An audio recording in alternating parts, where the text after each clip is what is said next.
Halo, selamat malam pemirsa. Kaisang Pangarep menjadi sorotan dalam kontestasi pemilihan kepala daerah mendatang. Meskipun perjalanan safari politik sudah dilakukan, sepertinya publik masih harus bersabar untuk mengetahui kemana Kaisang akan berlaga. Meski begitu, sebenarnya lembaga survei juga sudah merilis nama Kaisang berpotensi besar, terutama di Jawa Tengah. Dan itu tidak terlepas dari figur dan juga tingkat kepuasan publik terhadap kinerja sang ayah Presiden Jokowi. Akankah hal itu membuat langkah Kaisang menjadi lebih ringan untuk bertarung di pilkada? Inilah panggung demokrasi malam ini, Kasakusuk Kaisang, kuasai Jateng atau Jakarta.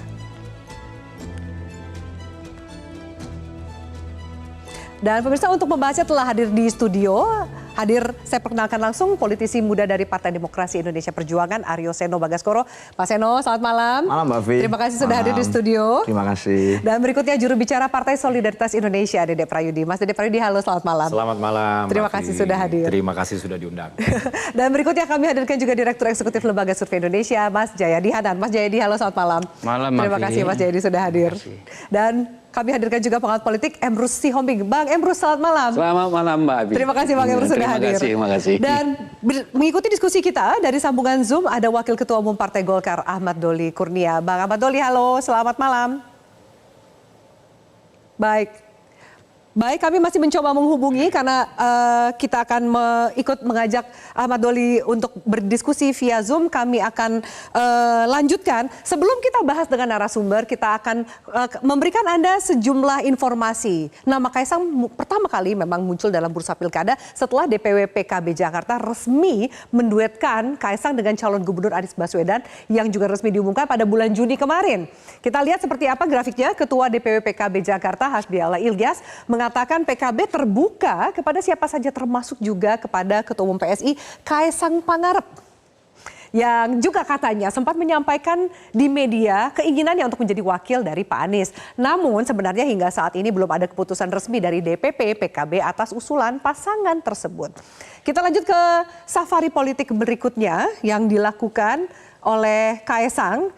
Di antara banyak partai, ternyata dalam kunjungan pertamanya Kaisang memilih untuk memenuhi undangan ke kantor DPP PKS di Bilangan Pasar Minggu, Jakarta Selatan pada tanggal 8 Juli kemarin. Dikatakan kedua partai ini mencoba untuk berkomunikasi dan menggalang koalisi dalam rangka kontestasi pilkada. Dikatakan oleh politisi muda PKS Ismail Bahtiar bahwa tidak ada loh pembahasan soal duet Anies Kaisang, dan itu juga diamini oleh Kaisang yang mengatakan ia tidak menyodorkan namanya ke PKS untuk pilkada. Meski Sekjen PKS sempat menyinggung hasil survei Kaisang di Jawa Tengah yang dinilai cukup menjanjikan. Oke, nah sebenarnya seperti apa sih hasil survei Kaisang di Jawa Tengah? Nanti akan kami tampilkan informasinya setelah kami bahas seperti apa safari politik berikutnya. Tidak hanya PKB, PAN, Golkar yang melirik Kaisang, PDIP pun seakan-akan mulai membuka pintu komunikasi dengan keluarga Pak Jokowi ini. Ketua DPP PDIP Puan Maharani bahkan memberikan respon positif terhadap safari politik yang dilakukan oleh Kaisang dan menanggapi kemungkinan Kaisang menyambangi PDIP, mengingat pentingnya untuk terus menjaga silaturahmi. Dan hal ini langsung disambut oleh kakak Kaisang, Gibran Rakabuming Raka, dengan menyatakan bagusnya adiknya harus segera menemui Puan Maharani hari ini jika Mbak Puan sudah memberikan statement seperti itu. Apalagi, nah berikutnya ada kejutan yaitu dari Golkar yang terbaru, datang informasi terbaru dari Golkar yang dikatakan mendadak menyodorkan nama pengusaha jalan tol Yusuf Hamka untuk menjadi bakal calon wakil gubernur Jakarta mendampingi Kaisang Pangarep jika maju sebagai calon gubernur Jakarta. Alasan yang disampaikan oleh Ketum Golkar Erlangga Hartarto adalah karena Yusuf Hamka dinilai mampu mengatasi masalah macet dan banjir di Jakarta dengan pengalamannya di bidang infrastruktur. Yusuf Hamka sendiri mengatakan jika duet ini benar terjadi, maka tagline pasangan ini adalah Ka'bah, yang merupakan singkatan dari nama Kaisang dan Babah Alun yang menjadi sebutan dari Yusuf Hamka. Namun meski Kaisang hadir dalam pengumuman di kantor Golkar tersebut, PSI hingga saat ini menyatakan ketumnya belum mengambil keputusan untuk maju di pilkada. Oke, hasil survei, kita masuk ke grafik berikutnya. Seperti apa sebenarnya nama Kaisang dalam hasil survei? Pertama, kami hadirkan Lembaga Survei Indonesia yang merilis hasil survei tanggal 30 Juni 2024. Pada simulasi semi terbuka dengan menjanjikan 21 nama cagup, nama Kaisang berada di urutan teratas dengan angka 15,9%. Namun, jika masuk dalam simulasi top of mind. Nanti mungkin Mas Jayadi Hanan bisa menjelaskan apa nih bedanya supaya masyarakat bisa mengetahui lebih jauh. Simulasi top of mind, nama calon gubernur Kaesang berada di urutan kedua dan nama Kapolda Jawa Tengah Ahmad Lutfi berada di urutan pertama dengan angka 5,2. Menurut Jayadi Hanan, keunggulan Kaesang ini disebabkan oleh tingkat kepuasan pemilih Jawa Tengah terhadap kinerja sang ayah yaitu Presiden Jokowi. Berikutnya, satu lagi survei kami hadirkan dari Indikator Politik. Kaesang menduduki urutan dari simulasi 10, 8 hingga 6 nama di urutan pertama. Namun elektabilitasnya kalah jika dilakukan simulasi top of mind atau simulasi terbuka di mana kembali nama Ahmad Lutfi atau Kapolda Jawa Tengah ini menjadi berada di urutan teratas dengan angka 8,6%. Sementara Kaesang jika simulasinya adalah top of mind masuk dalam urutan kelima dengan angka 4%. Oke, baik. Itu sejumlah hasil survei, kemudian juga perjalanan safari politik yang dilakukan oleh Kaesang. Di sini udah ada juru bicara PSI. Mas Dede, saya langsung akan ke kamu. Langsung. Apa yang sedang dilakukan oleh Mas Kaesang ya kan? Mau mencoba kolaborasi, koalisi dengan partai lain atau termasuk juga test the water nama Kaesang di bursa pilkada? Ya, jadi kami itu baru mulai serius membahas bahwa Mas Kaesang itu berpotensi untuk maju. Itu adalah semenjak PKPU itu direvisi. Oke, jadi ketika PKB mencoba-coba ya untuk menduetkan nama Pak Anies dengan Mas Kaesang, kami merasa tersanjung, tapi kami belum membahasnya secara serius gitu. Lalu kemudian PKPU ini kemudian direvisi, baru kemudian Mas Kaesang berbicara serius soal beliau akan maju atau tidak. Itu aja dulu ya. Jadi kemungkinan besar Mas Kaesang akan maju di Pilgub. Kemungkinan besar. Ya. Di Pilgub. Di Pilgub. Tapi dapil daerahnya mana belum. Ini belum pasti. Nah, Mas Kaesang mau maju di mana? Ini adalah pertanyaan turunan berikutnya, pendalaman berikutnya ya. Dan ini belum bisa terjawab sampai dengan sekarang.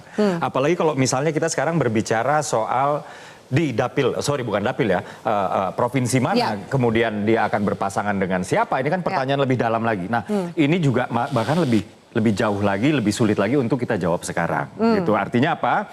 Artinya sampai dengan saat ini Mas Kaesang, PSI ini masih secara intensif membahas soal apakah Mas Kaesang mau maju misalnya di Jawa Tengah kah? Atau misalnya di Jakarta kah? Karena yang dihitung-hitung itu ada banyak sekali. Yang pertama itu adalah soal kriteria paslon. Ya, kriteria paslon yang pertama kita akan melihat dulu apakah misalnya seseorang tersebut yang akan mendampingi Mas Kaesang atau apakah seseorang yang akan didampingi oleh Mas Kaesang ini memiliki kredibilitas yang bagus, kapasitas yang baik sesuai dengan permasalahan di daerahnya atau juga memiliki integritas yang baik gitu ya. Lalu yang kedua adalah kecocokannya dengan DNA PSI. Apakah tokoh yang bersangkutan ini memiliki rekam jejak yang memang betul-betul memegang teguh prinsip anti korupsi dan anti intoleransi. Lalu yang ketiga, ini yang nggak kalah penting, Mbak Afi, yaitu di dalam kami menentukan siapa nama-nama yang akan kami usung di daerah manapun, termasuk dengan Mas Kaesang atau bukan. Ini kami mengutamakan juga kekompakan dan soliditas koalisi Indonesia Maju. Itu priority. Itu priority untuk berkoalisi dari PSI. Tadi yang saya katakan itu adalah 3 variabel yang top priority. Jadi walaupun saya sebut ini kekompakan dan soliditas Indonesia Maju ini adalah saya sebutkan yang ketiga, ini bukan berarti itu urutan di ketiga, prioritas ketiga gitu ya. Jadi ini sama pentingnya semuanya. Jadi untuk saat ini ini semua masih dihitung-hitung, termasuk juga kami di PSI tentunya nggak cuman kepingin jadi calon. Kami kepingin calon jadi. Gitu. Artinya kami juga kepingin calon yang memiliki kemungkinan menangnya itu cukup besar. Gitu, karena bagaimanapun juga kami di politik, ideologi politik ini hanya akan bisa jadi kebijakan kalau misalnya kami memiliki otoritas. Yang dalam hal ini adalah memiliki kekuasaan dan lain-lain. Sehingga kami bisa melayani masyarakat dengan baik. Kurang lebih seperti itu. Jadi belum daerahnya Mas Jayadi, tapi minimal dari Mas Jayadi kita dengar bahwa ini akan maju nih. Mas Kaesang ini di kontestasi pemilihan gubernur tingkatnya provinsi gitu.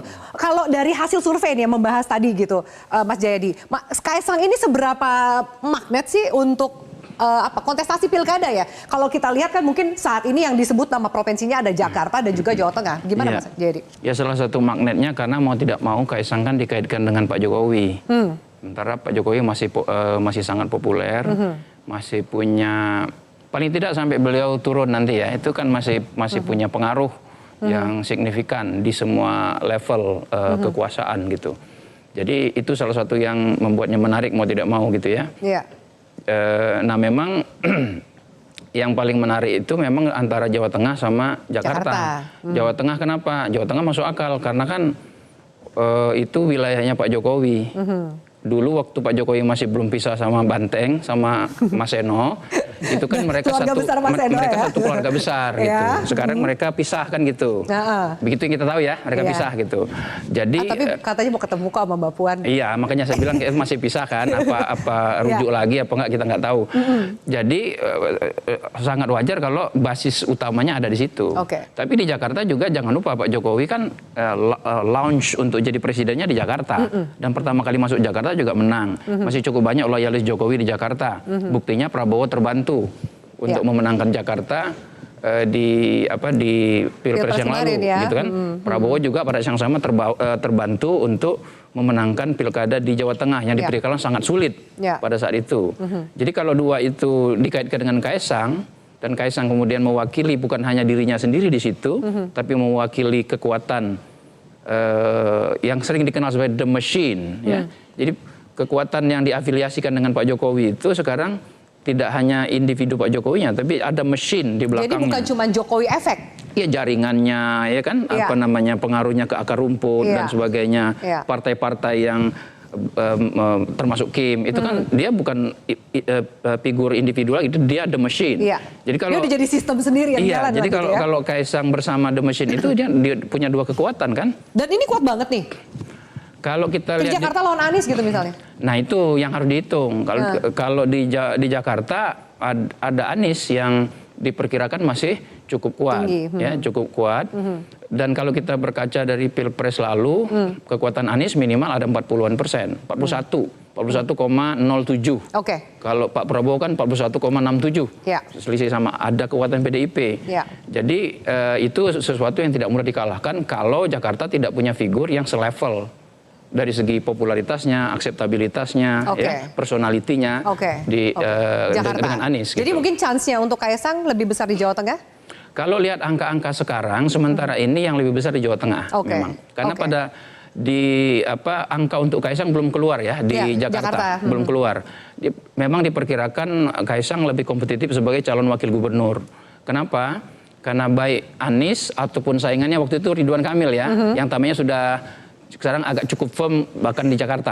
Nanti kita tanya Mas Doli yang udah bergabung di Zoom nih ya. Jadi waktu masih Anies sama Ridwan Kamil, dua-duanya tuh tertarik untuk ngajak Kaesang. Karena kalau Anies memerlukan tambahan suara dari Kaesang lewat loyalis Pak Jokowi. Ridwan Kamil juga sama, dia memerlukan soliditas Kim, dan adanya Kaesang itu bisa membantu soliditas Kim itu secara lebih kuat di Jakarta. Jadi mesin ini sangat menjadi daya pikat lah untuk menggandeng Kaesang gitu ya, betul. Mas Jayadi. Oke, saya sapa dulu Mas Doli. Halo, selamat malam. Selamat malam. Assalamualaikum warahmatullahi wabarakatuh. Baik, terima kasih Mas Doli udah gabung di Panggung Demokrasi. Kita sebelum ke narasumber yang lain, kita ngebahas soal Jakarta dulu nih ya kan. Yang tadi juga sempat saya sampaikan ada Golkar yang bahkan memberikan Babah Alun atau Pak Yusuf Hamka gitu yang menjadi pendampingnya Kaesang jika maju ke Jakarta. Apa pertimbangannya gitu? Kalau ini kan mungkin agak ekstrim ya dari usia, dari pengalaman ini kan agak berjarak gitu. Apa itu jadi pertimbangan justru kekhasan dari pasangan yang mau diduetkan oleh Golkar ini, Bang Doli? Iya, kata kuncinya kan jika tadi. Jika kalau misalnya Pak Kaesang itu kemudian memang berniat maju di Pilkada Jakarta, maka kami memandang kalau misalnya nanti diberi kepercayaan Golkar yang menjadi calon wakilnya, kita menganggap yang pas itu adalah Pak Yusuf Hamka. Karena apa? Karena kita berharap ini ada kombinasi ya antara tokoh muda dengan tokoh senior. Di mana kan Jakarta itu masalahnya kompleks ya. Dan isu yang selama ini mengemukakan adalah soal infrastruktur, kemudian soal mengatasi banjir. Dan Pak Yusuf Hamka itu kan punya pengalaman yang cukup panjang ya untuk membuat wajah Jakarta seperti yang sekarang lah, dengan jalan tol dan segala macam itu. Nah makanya kami menyodorkan nama Pak Yusuf Hamka. Sekali lagi jika teman-teman PSI dan Pak Kaesang itu memang maju di Pilkada Jakarta. Tetapi kan untuk menuju ke sana itu kalau kita lihat tadi pernyataan dari saudara Dede ini kan masih panjang ya. Ada 3 pertanyaan dulu yang harus diselesaikan, ya. Pertanyaan satu terjawab, masuk pertanyaan 3 syarat kedua, pertanyaan ya. kedua, masuk Ya. tiga.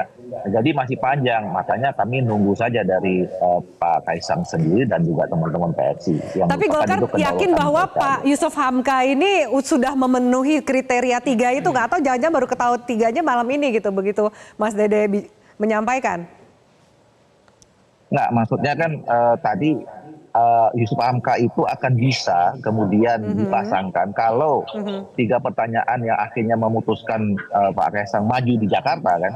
Tapi Ya. kalau akhirnya kemudian tidak pertanyaan yang 3 itu ternyata jawabannya lain, pindah ke Jawa Tengah kan itu nggak berlaku kan, kira-kira begitu. Oh, Oke. Jadi paketan ini cuma berlaku untuk di Jakarta. Berarti Ridwan Kamil udah officially nggak maju ke Jakarta nih ya, Mas Doli? Kami belum putuskan ya, karena saya kira sama ini ya. Soal Pak Kaisang, soal Ridwan Kamil, itu at the end nanti semua tentu akan kita bicarakan di Koalisi Indonesia Maju. Saya kira juga Pak Kaisang akan maju atau tidak, dan kemudian kita maju itu juga berdasarkan pertimbangan pembicaraan antara ketua-ketua partai politik yang ada di Koalisi Indonesia Maju. Sama juga dengan di Jawa Barat ya. Walaupun sekarang Golkar itu memang kami merekomendasikan ya, idealnya Ridwan Kamil itu lebih baik di Jawa Barat. Karena lihat dari approval ratingnya yang hampir 90%, artinya masyarakat Jawa Barat sangat menginginkan kembali Ridwan Kamil di Jawa Barat dibandingkan kalau di Jakarta. Nah, tapi kita masih punya 40 hari lagi ya. Saya kira nanti akan ada pembicaraan yang lebih khusus antara semua ketua umum kami dengan ketua umum partai politik termasuk Pak Prabowo di Koalisi Indonesia Maju. Baik. Saya harus jeda dulu, bagaimana dengan PDIP? Pertanyaan saya banyak untuk Mas Eno, tapi usai jeda kita tanyakan. Usai jeda pemirsa, kami akan segera kembali. Panggung Demokrasi, tetaplah bersama kami.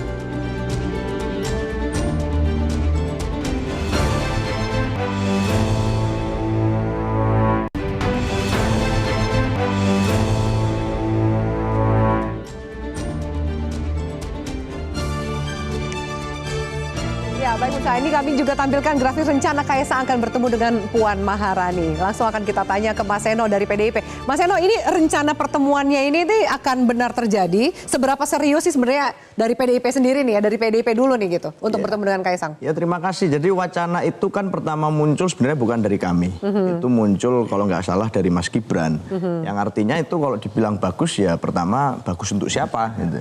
Ya, bagus karena ada kalimatnya itu ya kan Mas Gibran ya, bagus itu. Bagus untuk siapa pertanyaannya. Okay. Nah kalau kami rasa dalam konteks pilkada tentu kami sadar bahwa komunikasi politik itu baik dengan banyak pihak. Tetapi tentu harus kemudian bermuara kepada konsolidasi kami secara internal dong. Kemenangan di basis-basis kami, di mana kami mampu mendorong kader-kader terbaik untuk bisa tampil berkontestasi.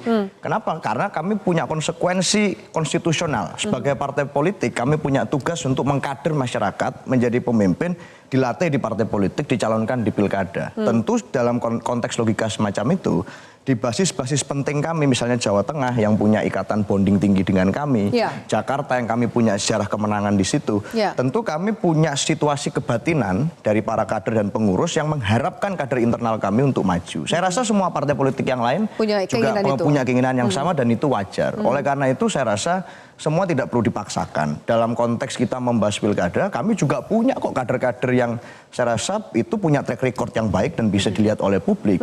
Bagaimanapun kami sadar bahwa pilkada ini memang pilkada serentak ini pengalaman politik baru bagi semua partai politik yang 545 daerah semuanya akan maju di pilkada. Tetapi artinya logika umumnya adalah ini bicara semacam kayak menang-menangan, main game aja Mbak. Ini cocok logi di sini, cocok logi di sini, ini kira-kira siapa-siapa. Padahal kalau kita ngomong tentang pilkada, ini kan menyangkut nasib jutaan orang. Artinya nggak bisa kami sembarangan dan sembrono melihat apa yang terjadi dinamika belakangan ini, menentukan nama dengan begitu tergesa-gesa. Tentu kami harus melalui proses yang panjang, menyangkut siapa figurnya yang mampu memimpin, siapa yang mampu memberikan kesejahteraan dan seterusnya. Dan itu tidak bisa diselesaikan hanya dengan pertemuan elit 1-2 orang. Saya rasa itu akan ada proses yang lebih panjang. Jadi penting untuk menyerap aspirasi dari masyarakat juga ya, dari akar rumputnya seperti apa. Ya, Mas Eno, aja juga hari ini ada yang dirilis itu ada survei dari IDN yang mengatakan bahwa Jawa Tengah yang bisa dikatakan tadi kandangnya banteng itu, PDIP nggak bisa menang kalau nggak berkoalisi gitu. Sementara kita tahu dari kader PDIP, Mas Hendy gitu misalnya, Wali Kota Semarang yang kemungkinan besar akan dimajukan menjadi kader PDIP untuk berlaga di pilkada. Itu bagaimana tanggapan Anda? Oke, jadi dalam demokrasi kita hari ini, kita percaya bahwa demokrasi yang kita anut harusnya tidak hanya demokrasi konsensus elit. Artinya yang menentukan nama karena kedekatannya dengan elit A, elit B, elit C. Saya rasa di dalam survei preferensi masyarakat kita sekarang lebih banyak merasa, oh ini karena ini punya keluarga politik tertentu, oh ini karena ada kedekatan dengan ABCDE. Tetapi demokrasi yang sehat seharusnya demokrasi diskursus. Artinya ada dialektika di situ, publik bisa ikut bicara, bisa menguji rekam jejak, bisa menguji apa yang dia sampaikan, kecocokan antara rekam jejak dengan jabatan yang dituju, itu satu kesatuan. Dan itu tidak bisa diproses dalam waktu semalam. Saya curiga Mbak Afi, jangan-jangan banyak dari masyarakat Jawa Tengah atau manapun hari ini yang bahkan masih agak remang-remang, masih nggak sadar ini besok ada pilkada beneran atau enggak sih. Jangan-jangan informasi itu juga belum utuh sampai ke mereka. Artinya kesadaran bahwa terjadi pilkada itu saja belum utuh. Dan kemudian disodorkan nama-nama, tentu yang paling akan mendapatkan keuntungan per hari ini secara saintifik adalah yang paling populer.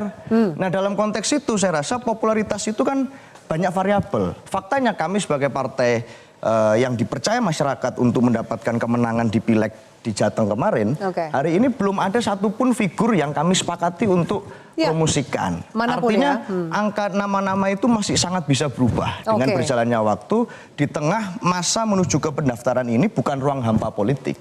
Kepuasan akan seseorang bisa jadi bergeser. Bagaimana kesenangan dengan seseorang bisa jadi ada perubahan-perubahan. Dan itu kita hargai sebagai proses demokrasi diskursus yang memerlukan waktu. Itu Mbak. Baik, ini menarik, ada dua jawaban yang berbeda. Bang Emrus melihatnya seperti apa? Satu, kalau misalnya Mas Dede tadi, oh ya prosesnya sama, juga akan ada diskusi, pertemuan dan lain. Tapi ini bukan cuma jadi calon, tapi calon jadi gitu.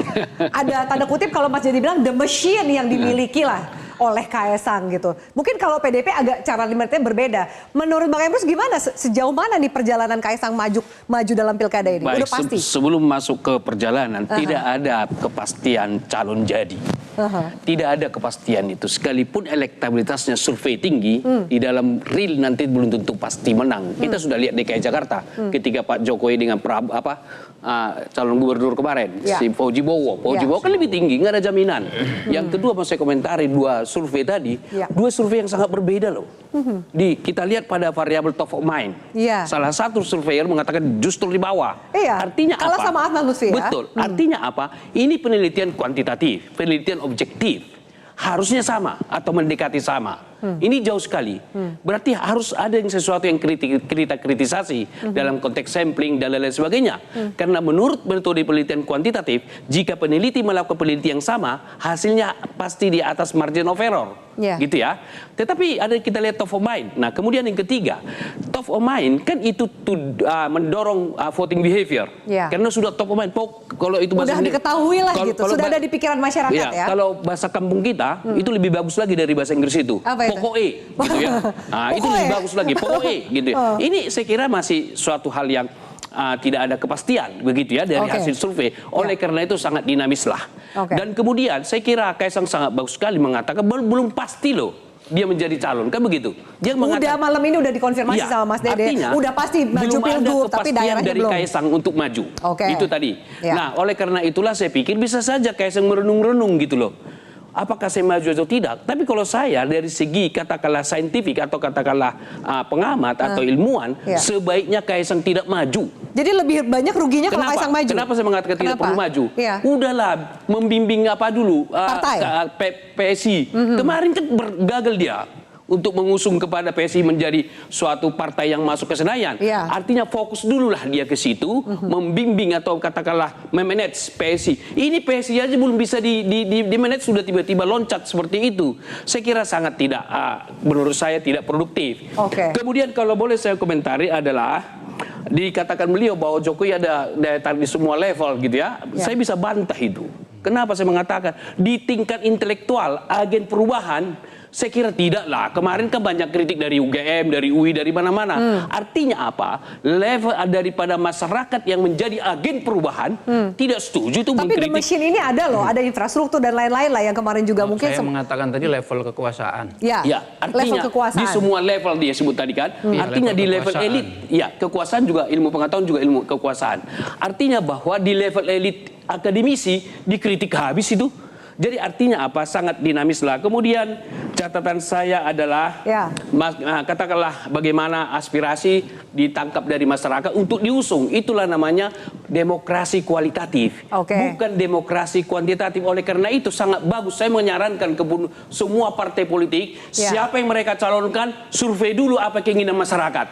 Jadi ditangkap dulu keinginan masyarakat itu yang dicalonkan. Cilakanya kan top dari pimpinan semua. Ini yang kami putuskan, rakyat itu seolah memilih Pilihan partai yang pilihan disodorkan partai. seolah-olah Oke. kucing dalam karung gitu Oke. kan. Jadi harusnya mereka survei dulu kepada masyarakat yang mana yang mereka inginkan. Jangan berdialektika setingkat elit Oke. sehingga masyarakat diabaikan. Saya mau menyarankan, Ya. saya kira boleh jadi ada 2-3 partai yang sudah melakukan survei Ya. untuk menangkap apa yang diinginkan oleh masyarakat. Jangan elit saja yang bermain ditawarkan untuk jadi dipilih, tidak boleh Ya. begitu. Oke. Jadi Ya. menurut Bang Emrus ini bahwa mendingan Kaisang nggak usah maju di pilkada. Menurut saya, kenapa? Besarkan dulu partainya Tunggu, gitu iya, ya. betul. Oke. Karena gagal membawa PSI. Gagal nggak membuat PSI masuk ke Iyalah. Senayan. Oke Mas Dede silakan ditanggapi. Ya, ya. Pertama-tama ini saya harus meralat dulu ya. Jadi kalau disebut gagal membawa Senayan mungkin iya, ya. Ya, betul, setuju. Lalu kalau disebut gagal begini, Mas Kaisang itu masuk 2 bulan sebelum pemilu ya. Dan dapat dikatakan kayak begini, perolehan kursi PSI di DPRD itu melonjaknya lebih dari 200%, Pak Emrus. Kemudian saya ambil contoh di Semarang ya dan di Solo ya. Di Semarang itu tadinya 2 kursi sekarang 5 kursi, Solo 0 kursi sekarang 5 kursi. Ya. Ini saya ambil contoh ya. Dan di daerah ya? di banyak daerah-daerah yang lain ya. Di Jakarta sendiri kami yang tadinya 8 kursi kita masih stay di 8 kursi. Jadi begini, saya menangkap ya, ini opini pribadi saya ya. Salah satu cara membesarkan partai PSI adalah memenangkan pilkada juga, Pak Emrus. Artinya, Efeknya gimana tuh, Mas artinya kalau kita memiliki kepala daerah ya di daerah-daerah, terutama di daerah-daerah yang strategis ya, atau kita mengusung kepala-kepala daerah yang kemudian kita menangkan, ini adalah salah satu cara yang dapat membantu kami membangun jembatan kepada kemenangan di 2029 nanti. Ini adalah logika politik. Ya, dan semua partai politik melakukan itu. Nah, sekarang kayak begini, terkait dengan survei-survei tadi Mbak ya, saya sepakat ya bahwa di alam demokrasi itu kan memang aspirasinya bergeraknya dari bawah ke atas, bukan sebaliknya dari atas ke bawah. Inilah kenapa kita juga penting untuk melihat survei-survei tersebut ya. Dan di dalam proses pemilu ini kan ada 2. Proses yang pertama selection, di mana para elit kemudian memilih kandidat-kandidat untuk disajikan kepada rakyat. Baru rakyat melakukan election, di mana aspirasinya itu baru dari bawah ke atas. Gitu. Dan inilah yang sedang dilakukan oleh PSI. Ya. Apabila kemudian rakyat Jawa Tengah misalnya, atau apabila kemudian warga DKI menginginkan Mas Kaisang untuk maju, lalu adalah sebuah adalah sebuah tesis yang anti demokrasi justru apabila kemudian Mas Kaisang menolak untuk maju.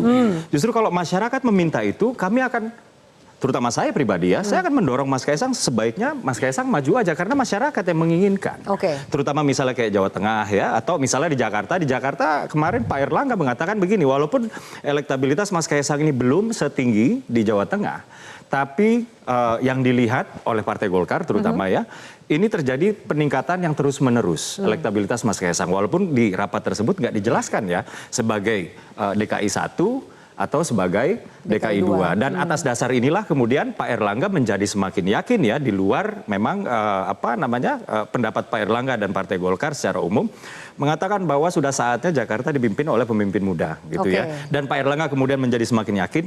Pak Erlangga kemudian mencalonkan Mas Kaisang dan Mbak Bahlun. Tapi tentu saja memang hitung-hitungannya tidak semudah itu. Oke. Ya, jadi ini akan dibahas di internal juga di Ada Partai sedikit, Ki. boleh saya tanggapi Oke, sedikit aja. ditanggapi ini habis jeda dulu ya. Saya harus break dulu biar kemudian jawabannya nggak terpotong gitu Bang Emrus. Kami juga mau tanya lebih jauh, berarti apakah kemudian kalau misalnya pemimpin muda, tapi kenapa dicalonin sama yang tokoh senior banget gitu? Apa hanya untuk mengimbangi atau seperti apa sih? Usai jeda pemirsa, tetaplah bersama kami.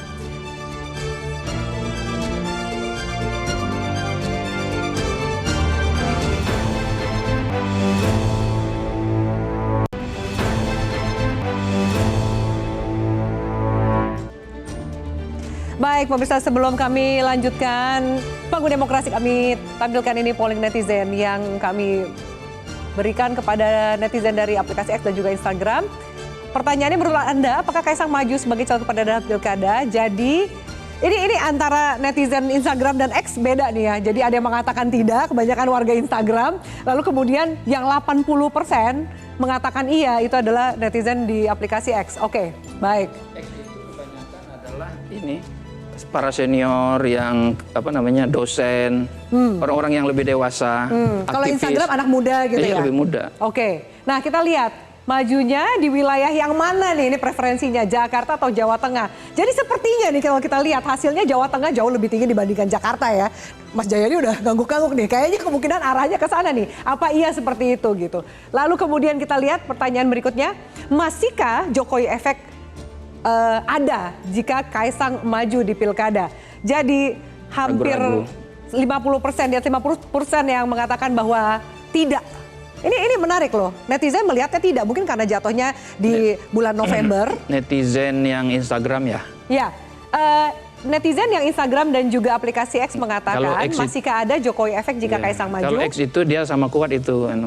Oke, baik. Kurang lebih. Kurang lebihnya hampir imbang lah ya kalau di aplikasi X tapi ya. ini kan polling tidak saintifik kan, karena Iya. tidak, maksud saya. Ya ini polling sekedar yang kami lemparkan kepada netizen sesuai dengan tema kami gitu ya. Tapi menarik juga ya, anggaplah jejak pendapat gitu ya Bang Emrus ya. Oke, sorry Bang Emrus, tadi saya potong sejenak, silakan dilanjutkan. Saya mau tanya lebih jauh lagi ke narasumber berikutnya. Silakan Bang Emrus. Baik, saya pikir beberapa catatan saya dari beliau tadi bahwa di pilkada menang begitu ya di Ya. pusat. Jadi ada efek ke suara partainya. Tunggu dulu, berarti yang jago di situ DPD-nya, bukan DPP-nya, kan begitu. Karena yang bekerja di lapangan, gitu kan. Artinya pimpinan provinsi atau daerah, kalau itu menang. Berarti secara nasional kan ditanggung jawab ketua umum dan sekjen. Baru kemudian di bawah ada ketua DPD dan sekretaris.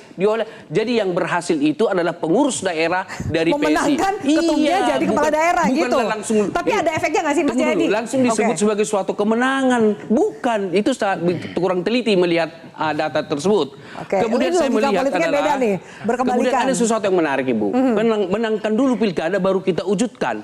Itu adalah bisa juga kita benarkan sebagai perspektif daripada pragmatis. Artinya kita menang dulu, baru nanti kita perjuangkan ideologi. Yang benar adalah kalau kita ingin demokrasi substansial, demokrasi yang berkualitatif, kita harus utamakan ideologi perjuangan partai, bukan persoalan kalah menang. Tapi kalau ada orang mengatakan, wah saya tidak. Jadi menang adalah ada konsekuensi bonus dari perjuangan ideologi jadi ada itu. Dulu perjuangan politiknya. Jadi kalau ada orang mengatakan, saya yang bekerja tapi tidak butuh aku ideologi, salah itu. Tapi kan itu segala sesuatu perlu landasan kita. Oke, baik.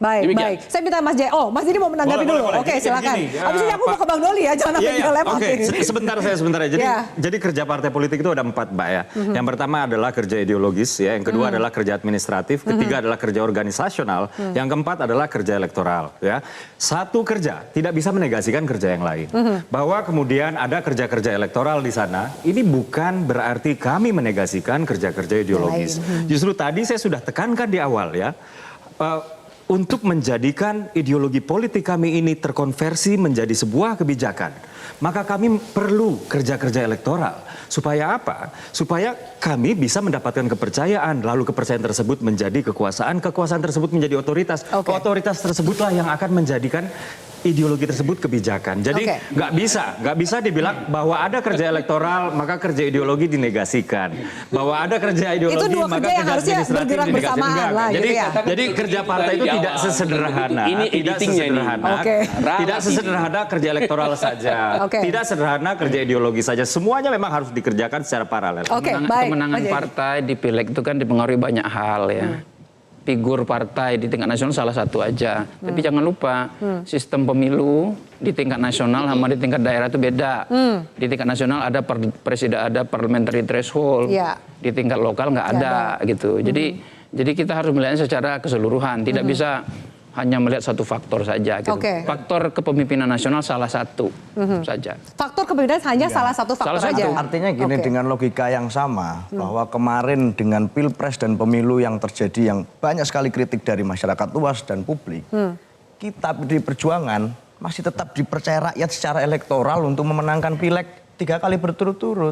Artinya nanti kalau mau pilkada sekalipun, kami tidak takut dengan konsekuensi. Meskipun harus suara menghadapi. turun, ada mesin, struktur, infrastruktur apa segala Kami macam, percaya, efek-efek dari... kami percaya, ya kalau ini di kata-kata teman-teman pesulap yang handal-handal itu, Mbak, the same magic trick belum tentu bisa dilakukan berhasil 2 kali. Oke. Jadi kalau bicara tentang efek-efek itu tadi, kita lihatlah selama sekian bulan ini nanti bagaimana pendapat masyarakat tentang berbagai hal yang terjadi. Oke. Kebocoran data lah, isu tapera lah, isu yang lain-lain. Bagaimana itu akan mempengaruhi persepsi publik tentang efek-efek itu tadi. Oke. Ini akan diuji dengan Anda yakin berjalannya akan waktu. ini berubah pada saat November di Pilkada pemilihan nanti pilkada? akan menjadi ujiannya, tetapi PDI Perjuangan lahir dari masa berjuang di era represi yang lebih jauh lebih parah daripada hari ini. Oke. Artinya kami siap dengan segala skenario. Siap dengan segala konsekuensinya. Baik, saya akan tanya ke Mas Doli. Mas Doli, lalu kemudian ya, kalau kemudian hari ini Golkar ini kan baru jika ya kan maju di Jakarta. Tapi kalau kita lihat, kalau dari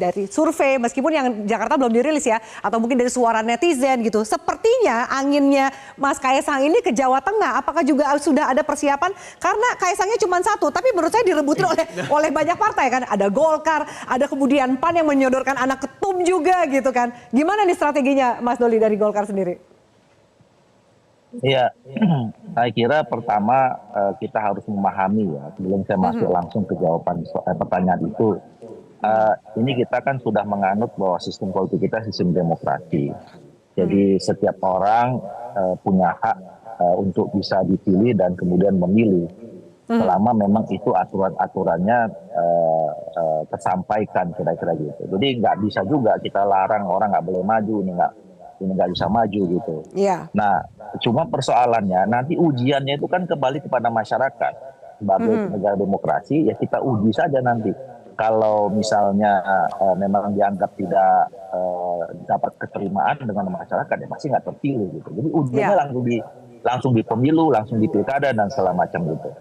Nah, soal nanti Pak Kaisang ini mau di Jakarta atau di Jawa Tengah, saya kira yang paling punya otoritas untuk membuat kalkulasi itu adalah Pak Kaisang dan teman-teman PSI sendiri, gitu loh. Nah, kalau kami di Golkar, tentu sama juga dengan partai-partai politik yang lain tergabung dalam Koalisi Indonesia Maju, kami sudah sepakat. Ya, kalau memang sudah sepakat bahwa koalisi kerjasama politik yang selama ini sudah kita jalin di Pilpres terutama dan sudah teruji gitu, sebisa mungkin kita akan rawat, akan kita pelihara kebersamaan ini. Nah, termasuk khusus menghadapi pilkada. Makanya nanti kalau sudah ada keputusan dari salah satu partai politik di antara kami, tentu nanti akan ada forum meminta atau kemudian membicarakan secara khusus kira-kira kita ini bisa bersama-sama terus atau tidak di satu daerah kan gitu. Kalau memang bisa bersama ya alhamdulillah. Nah, ini yang sebetulnya kami tunggu nanti. Nah, jadi kita lihat saja kalau Pak Kaisang ini mau di Jawa Barat, mau di Jakarta, kita udah siapkan ya. Nah, tadi kok ada pertanyaan kenapa Yusuf Hamka misalnya. Sebenarnya jauh sebelum pembicaraan antara pasangan Kaisang dengan Yusuf Hamka ini, ya sudah ada juga beberapa calon-calon gubernur ya yang sebelum kita bicarakan soal Pak Kaisang yang pernah menawarkan boleh nggak ya Yusuf Hamka itu jadi wakil kami gitu. Ada 2-3 orang calon gubernur yang bertanya kepada kami seperti itu. Dan itu karena memang dilihat pengalaman dari Yusuf Hamka selama ini membangun sebuah kota ya, sebuah daerah seperti Jakarta. Jadi kenapa akhirnya kami mendorong mengendorse Yusuf Hamka kalau kemudian Pak Kaisang jadi calon gubernur. Tapi Pak Yusuf Hamkanya kenapa jadi calon wakil gubernur? Kenapa nggak calon gubernur aja, Mas Doli? Karena dari pengalaman, usia dan lain-lainnya juga kan lebih banyak lah dibanding Kaisang. Ya mungkin karena muncul namanya sekarang, nanti kita lihat aja. Kan seperti yang saya katakan ya, kemarin munculnya nama Pak Kaisang sama Pak Yusuf Hamka ini menurut saya bagus. Kenapa? Supaya kita tidak terfokus hanya cuma satu nama Ridwan Kamil, Jakarta Jawa Barat. Nah sekarang munculkan aja beberapa nama ya sekarang. Jadi Golkar jangan betul Ridwan Kamil di Jawa Barat. Ya, dengan munculnya namanya Pak Yusuf Hamka, kemudian Pak Kaisang, nanti mungkin teman-teman Gerindra ada Riza Patria dan macam-macam. Nanti kita uji ya 40 hari ini kita lihat nanti hasil surveinya gimana. Nah kalau misalnya Yusuf Hamka juga nanti ternyata tiba-tiba munculnya hasil surveinya bagus, ya tidak menutup kemungkinan, ya makanya saya katakan situasi masih dinamis, berbagai simulasi masih bisa kita lihat, ya bisa Kaisang Yusuf Hamka. Nah kalau misalnya Pak Kaisangnya ke Jawa Tengah, jangan-jangan Yusuf Hamkanya juga naik elektabilitasnya, kita nggak tahu 40 hari lagi. Kira dibawa juga ke Jawa Tengah. Oke, Bang Doli, kita harus jeda dulu. Kami akan lanjutkan termasuk dengan tingkat kepuasan yang dimiliki oleh publik terhadap kinerja Pak Jokowi. Nah kemudian kita berkaca pada Pilpres, sempat ada istilah cawe-cawe presiden. Apakah itu akan terulang lagi di Pilkada? Usai jeda pemirsa, tetaplah bersama kami.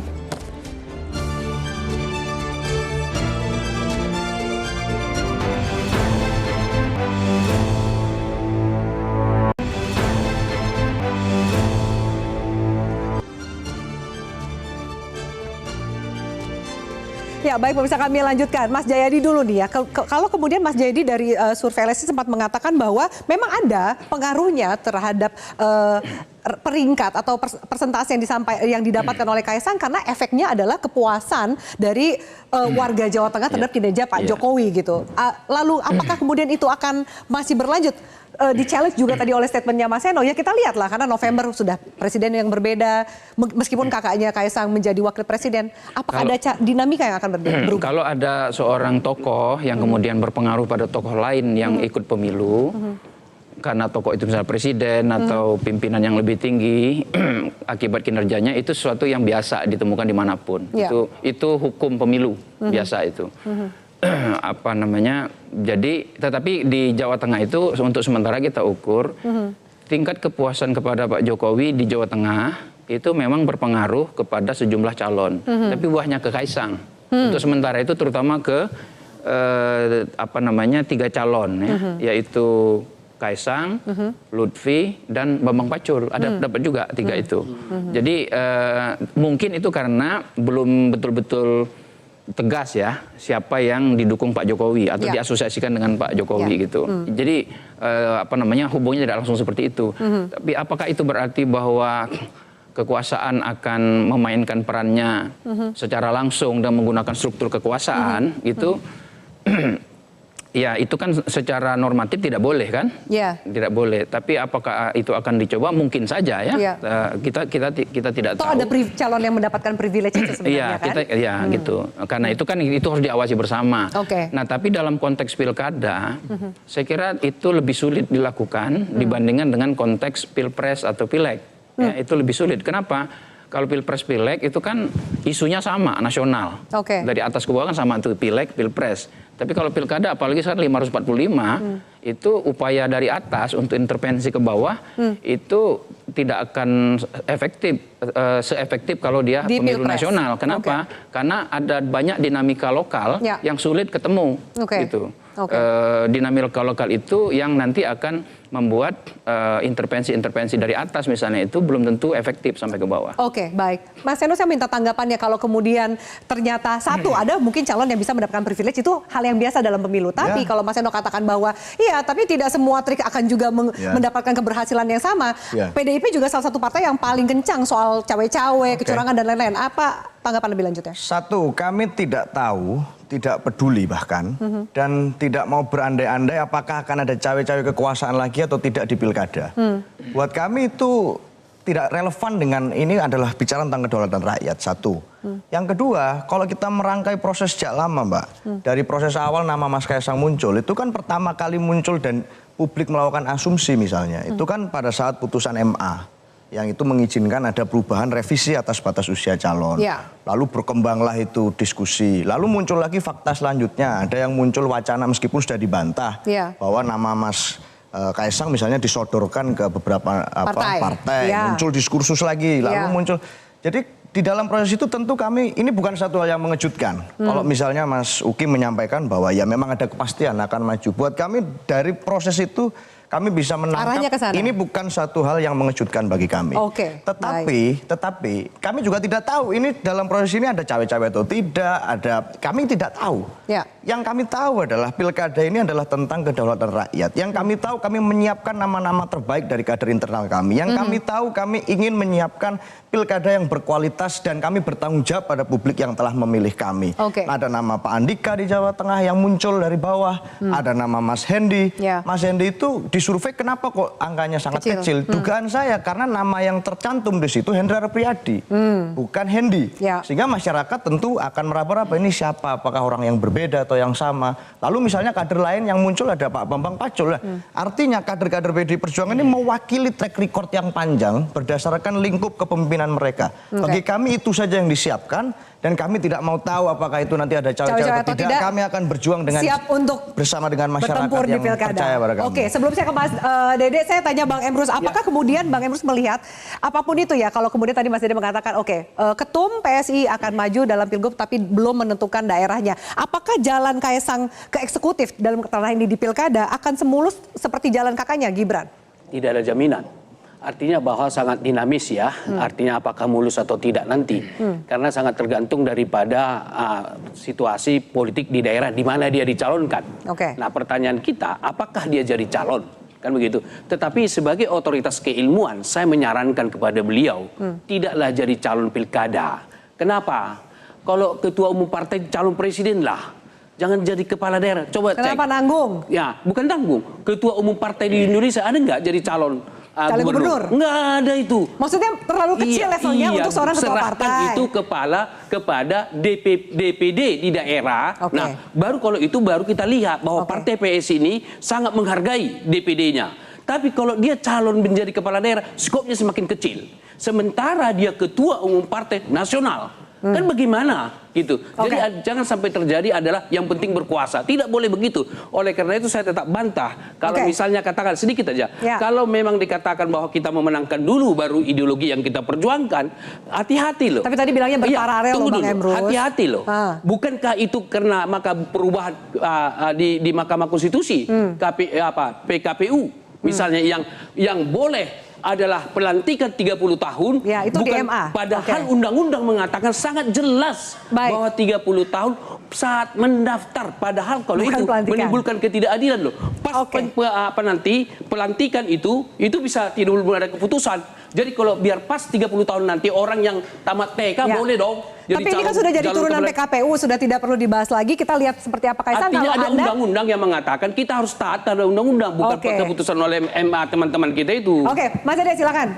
Ya, terkait cawe-cawe aja lah ya. Saya tidak mau mundur ke belakang lagi soal putusan MA. Jadi begini. Membangun asosiasi politik dengan seorang tokoh nasional ya yang dimana tokoh nasional tersebut sekarang sedang menjabat dan memiliki atau mengantongi tingkat kepuasan yang sangat tinggi, ini adalah hal yang sah-sah saja ya. Ini adalah bagian dari kerja-kerja elektoral, ini juga adalah bagian dari kerja-kerja kita membangun komunikasi politik dengan tokoh tersebut dengan sama dengan partai lain juga seperti itu. Artinya kita antar partai, antara partai dengan tokoh, partai dengan partai ataupun tokoh dengan tokoh. Dan ini sebenarnya sah-sah saja ya. Dan apabila kemudian orang yang sedang menjabat tersebut ya seperti welcome atau oke-oke saja dengan asosiasi politik yang dibangun oleh si kandidat yang sedang berjuang di pemilu atau pemilu kada. Kemudian asosiasi politik tersebut terbangun dan ini terkonversi menjadi elektoral dan ini juga semuanya juga sah-sah saja. Yang tidak boleh ya, yang tidak boleh itu adalah dua hal ya. Yang pertama adalah menggunakan otoritasnya, kekuasaannya untuk memenangkan calon tertentu. Atau yang kedua, beliau ikut berkampanye ya tanpa beliau cuti atau ketika saat beliau masih menjabat. Ini nggak boleh ya. Dan negara kita adalah negara hukum. Apabila kemudian ada pelanggaran hukum atau misalnya tadi ada PKPU yang dianggap clash dengan undang-undang peraturan lebih tinggi, silakan saja. Ada ruangnya. Silakan saja, selalu ada ruangnya. Baik. Terima kasih banyak Bapak-bapak. Mas Doli, mohon maaf tidak ada waktu durasi lagi. Kita akan lanjutkan diskusi di lain kesempatan. Terima kasih banyak Mas Doli dengan sambungan Zoom-nya. Teman-teman dan narasumber, terima kasih banyak untuk diskusi kita yang menarik pada malam hari ini. Dan bersama Ketua Umum Partai Solidaritas Indonesia Kaesang Pangarep bisa dikatakan masih menjadi magnet dalam bursa pilkada. Selain privilege keluarga presiden, kursi DPR DPSI yang naik lebih dari 200% serta klaim membawa suara anak muda menjadi pertimbangan untuk berkoalisi dengan partai-partai besar di daerah. Namun akankah Kaesang maju sebagai kandidat di Jakarta atau Jawa Tengah? Kita tunggu saja kejelasannya di tahap pendaftaran Agustus mendatang. Saya Frida Marikodoria, selamat malam, sampai jumpa. Terima kasih.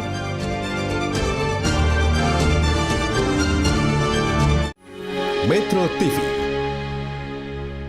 Jelajahi cara baru mendapatkan informasi. Download Metro TV Extend sekarang.